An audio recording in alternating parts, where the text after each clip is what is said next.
আসসালামু আলাইকুম এভরিওয়ান, কেমন আছো সবাই? আশা করছি আল্লাহর রহমতে সবাই ভালো আছো। আমিও আল্লাহর রহমতে ভালো আছি, আলহামদুলিল্লাহ।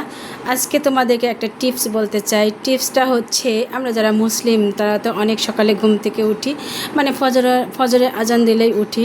তখন আমরা অষ্টম থেকে পাক পবিত্র হওয়ার পর নামাজ পড়ি। নামাজ পড়ার পর কোরআন তেলাওয়াত করি। কোরআন তেলাওয়াত করার পর তোমরা সবাই মাথার চুলটা পরিপাটি করো, বিছানাটা পরিপাটি করো। দেখো দিনের অর্ধেক কাজ শেষ হয়ে যাবে।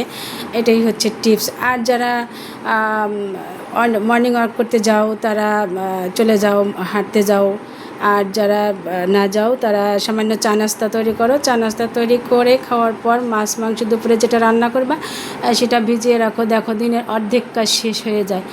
আর হচ্ছে যারা চাকরিজীবী তাদের তো অন্য কথা, তারা তো তাড়াহুড়া করে রান্নাবান্না করে বের হবে, সেই চেষ্টা। তো কেমন হলো আমার এই টিপসে অবশ্যই লাইক কমেন্ট শেয়ার দিবা। আসসালামু আলাইকুম।